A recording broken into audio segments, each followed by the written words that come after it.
Hola, hoy vamos a meternos de lleno en un procedimiento legal que es clave en Chile, uno que está diseñado para ser una especie de vía rápida para cobrar deudas que están bien documentadas. Estamos hablando del juicio ejecutivo. A ver, pensemos en esta situación, que es súper común. Alguien tiene un documento oficial, un pagaré, un cheque, algo que dice clarito que le deben plata, pero la otra persona simplemente no paga. ¿Qué se hace? ¿Hay que empezar un juicio eterno desde cero para probar algo que ya está aprobado en un papel? Bueno, justo para eso existe nuestro tema de hoy. Para entenderlo bien, vamos a seguir un mapa de ruta muy claro. Primero, veremos por qué es una vía rápida. Después, cuál es la pieza clave de todo este mecanismo. Luego, el paso a paso del procedimiento. También, qué puede hacer el deudor para defenderse y finalmente, cómo termina todo con el remate de los bienes. Arranquemos. Primera parada, la vía rápida. Y de verdad que se gana el nombre, porque la idea principal es saltarse todas las demoras y discusiones de un juicio común y corriente. A ver, en simple, el juicio ejecutivo tiene un solo objetivo: hacer que se cumpla una obligación que ya está escrita en un documento con valor legal. Aquí no se viene a discutir si la deuda existe o no, se da por hecho que sí existe y se va directo a la acción, el cobro a la fuerza. Y en este cuadro se ve la diferencia clarísima. Un juicio ordinario es el camino largo. Primero hay que convencer al juez de que la deuda es real, presentar pruebas, testigos, un proceso que puede durar años. En cambio, el juicio ejecutivo es un atajo. Como ya se tiene un documento que es prueba suficiente, nos saltamos toda esa primera parte y vamos directo a la acción. Y esto nos lleva directo al corazón del asunto, nuestra segunda sección, la llave maestra del proceso. ¿Qué es lo que nos permite tomar este atajo, este camino rápido? La respuesta tiene nombre y apellido: el título ejecutivo. El título ejecutivo es, literalmente, el boleto de entrada. Es un documento tan potente, tan claro, que la ley le da el poder de iniciar un cobro forzoso sin más discusión.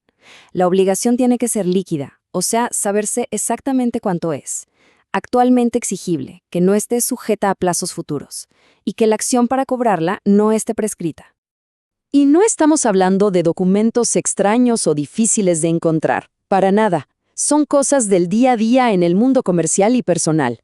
Una sentencia de un tribunal que ya nadie puede apelar, la escritura de una hipoteca, un pagaré firmado ante notario, un cheque protestado. Todos esos son ejemplos perfectos de esta llave maestra.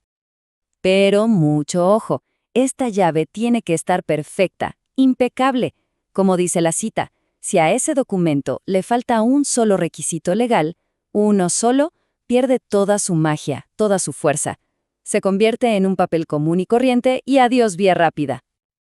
Ok, sección 3, el procedimiento paso a paso. Digamos que el acreedor ya tiene su título ejecutivo perfecto en la mano. ¿Y ahora qué? ¿Cómo empieza el viaje? Aquí la palabra clave es inmediatez.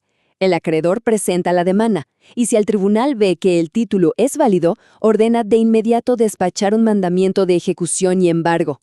Con ese mandamiento, un receptor judicial va donde el deudor y le exige el pago. Si el deudor no paga en ese mismo acto, en ese momento, se le embargan bienes suficientes para cubrir la deuda. Así de rápido. Y esto es súper importante. El requerimiento de pago no es una llamada de una casa de cobranza ni una carta de aviso. Es un acto judicial solemne. Es un ministro de fe, un receptor judicial, que se presenta en el domicilio del deudor y le dice: pague ahora o se enfrenta al embargo. Es el momento en que la cosa se pone seria. Y así llegamos al embargo. El embargo es como ponerle un candado legal a los bienes del deudor. No es que se los lleven en ese segundo, sino que quedan reservados, afectados al pago de esa deuda. El deudor ya no puede venderlos ni hacer lo que quiera con ellos. Quedan congelados, por así decirlo. Muy bien, el proceso avanza a toda máquina. Pero, ¿y el deudor? ¿Está completamente indefenso? No, no del todo. Vamos a la cuarta sección, las defensas del deudor. La ley le da una oportunidad de defenderse, pero es una ventana muy, muy estrecha. Y este es el punto crucial. El deudor no puede llegar a decir: oiga, yo no debo eso o el cálculo está mal. No, esa discusión ya está cerrada por el título ejecutivo. Lo único que puede hacer es presentar lo que la ley llama excepciones, que son un listado cerrado y específico de defensas que atacan la formalidad del título o del procedimiento, pero no el fondo de la deuda. ¿Y cuáles son esas excepciones? Bueno, por ejemplo, el deudor puede decir, un momento, yo ya pagué esta deuda, y tiene que mostrar el comprobante. O puede argumentar que al acreedor se le pasó el tiempo para cobrar, o sea, que la deuda prescribió. O incluso algo más grave, como decir que la firma del pagaré es falsa. Pero son defensas muy técnicas y hay que probarlas muy bien. Y con esto llegamos a la recta final, nuestra quinta y última sección, el remate. ¿Qué pasa si el deudor no presenta defensas o si las presenta, pero el tribunal las rechaza? Pues la consecuencia es lógica. El tribunal da la orden de seguir adelante con la ejecución. Y eso significa que esos bienes que tenían el candado legal del embargo ahora van a ser vendidos, a la fuerza, en una subasta pública que conocemos como remate. Este proceso de remate es bien ordenado. Primero, se hace una tasación de los bienes para saber cuánto valen. Con esa tasación, se fija un precio mínimo para empezar la subasta. Luego, se publican avisos en los diarios para que todo el mundo se entere y finalmente llega el día del remate y el bien se vende a quien ofrezca más dinero. La tasación es un paso fundamental porque busca darle algo de justicia al proceso y evitar que los bienes se vendan por un precio ridículo. De hecho, para las propiedades como casas o terrenos, la ley generalmente dice que el precio mínimo para empezar la subasta tiene que ser el avalúo fiscal, el valor que le da el fisco. Y con la plata que se junta en el remate, se cierra el ciclo. Se le paga al acreedor la deuda original, los intereses que se generaron en el tiempo y también lo que costó todo el juicio. Si después de pagar todo eso sobra dinero, ese sobrante se le devuelve al deudor. Entonces, para que nos quede claro, el juicio ejecutivo es una herramienta legal potentísima y veloz. Todo depende de tener esa llave maestra, el título ejecutivo. A partir de ahí, todo se acelera. Requerimiento, embargo, y si no hay una de las pocas defensas válidas, se llega al remate para que el acreedor por fin recupere lo que es suyo.